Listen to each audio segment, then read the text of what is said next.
Assalamualaikum warahmatullahi wabarakatuh. Pada video kali ini, insya Allah saya akan menjelaskan tentang najis air liur anjing dalam Islam menurut kajian para ulama dan ahli kesehatan. Mengapa anjing tergolong hewan yang najis? Dan bila terkena air liurnya, mengapa harus disucikan sebanyak 7 kali yang salah satunya dicampur dengan tanah? Pertanyaan ini sering mengemuka di kalangan umat Islam, bahkan non-Muslim juga sering mempertanyakannya. Jika memang agama Islam adalah agama yang benar, maka akan ada penjelasan logis dan bukti sejarah dari konsep najis anjing, yang akan diketahui oleh manusia dari zaman ke zaman. Bagi umat Islam di Indonesia, yang sebagian besar mengikuti mazhab Syafi'i, kenajisan air liur anjing termasuk ke dalam kelompok najis berat. Tidak hanya mazhab Syafi'i, mazhab Hanbali juga memandang status kenajisan air liur anjing, dan yang terkait dengannya sebagai najis berat. Pandangan yang berbeda tentang status najis anjing disampaikan oleh mazhab Maliki dan Hanafi. Namun, kedua mazhab tersebut tetap mensyariatkan untuk membasuh air liur anjing 7 kali dan salah satunya dengan dicampur tanah. Bahkan, dalam kitab Bidayatul Mujtahid, salah satu pandangan dari ulama mazhab Maliki mengungkapkan alasan logis. Yaitu, kemungkinan adanya racun di air liur anjing, sehingga harus dibasuh 7 kali sebagai kaidah pengobatan. Para ulama mazhab sebenarnya memiliki pandangan yang sangat jauh melintasi zaman kehidupannya. Mereka yakin bahwa kelak pendapat-pendapat dalam mazhabnya akan semakin terkuak kebenarannya.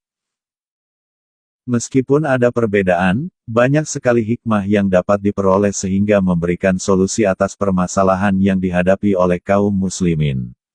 Hikmah ini terbukti dengan pembahasan status air liur anjing yang semuanya bermuara pada kebenaran ajaran Islam.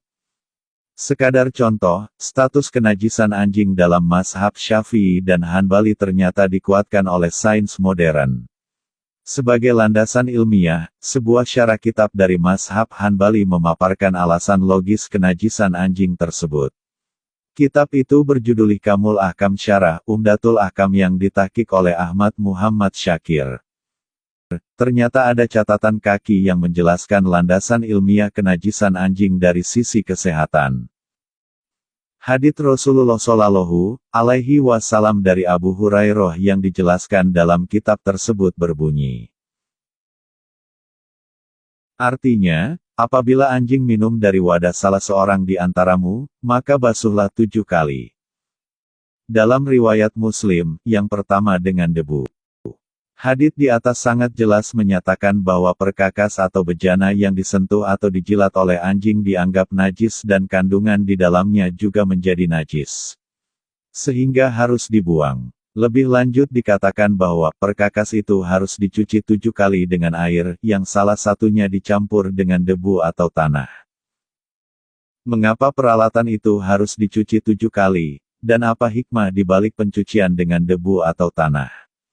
Catatan kaki kitab tersebut menjelaskan berdasarkan tinjauan sains modern sebagai berikut. Dokter masa kini mengatakan bahwa di sebagian besar usus anjing, ada kuman dan cacing kecil yang ukurannya kurang lebih 4 mm.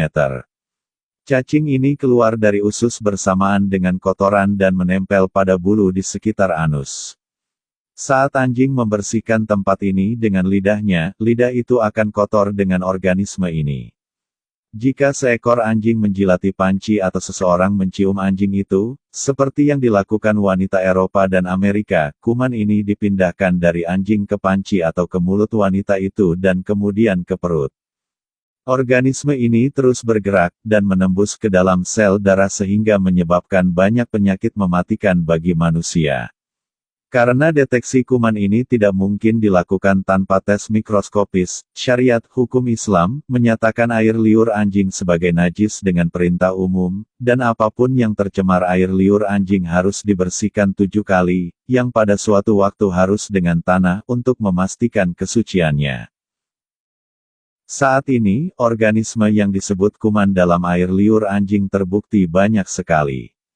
Mulai dari virus rabies hingga mikroorganisme lainnya dapat berasal dari liur anjing.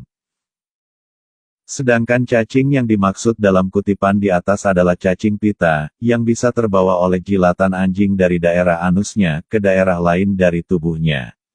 Seiring kebiasaan anjing menjilati tubuhnya sendiri, cacing pita ini dapat berpindah dan menyebar ke makhluk hidup lain di sekitar anjing itu, termasuk manusia. Para ahli juga mengemukakan bahwa semua anjing dapat menjadi pembawa penyakit rabies. Penelitian di Nigeria membuktikan bahwa dalam tubuh anjing yang sehat pun dapat ditemukan antigen virus rabies di liur dan otaknya. Penelitian di Jepang bahkan menyimpulkan bahwa rabies merupakan penyakit yang tidak akan musnah selama masih ada anjing. Bukti ilmiah menunjukkan bahwa setelah dinyatakan bebas rabies selama 50 tahun, Jepang kembali kedatangan penyakit itu. Mereka menyimpulkan bahwa rabies bisa dicegah, tetapi tidak akan hilang. Bahkan untuk penyakit infeksi yang lebih mematikan, seperti sepsis yang bisa menyerang manusia, para ahli bersimpulan bahwa penyakit itu dibawa oleh anjing yang sehat. Para ahli tidak bisa menghilangkannya dari anjing sehingga mereka harus menganggap bahwa setiap anjing adalah pembawa penyakit mematikan tersebut. Berdasarkan risiko-risiko yang terdapat pada anjing dan bukti-bukti sejarah tersebut, maka selayaknya kaum muslimin menjauhinya. Namun, sebagai sesama makhluk anjing juga mempunyai hak hidup dan umat Islam wajib memenuhinya sesuai dengan kaidah-kaidah syariat. Wallahu a'lam bishawab. Ustadz Yuhansyah Nur Fauzi, apoteker dan pakar farmasi, anggota MUI Cilacap, Jawa Tengah.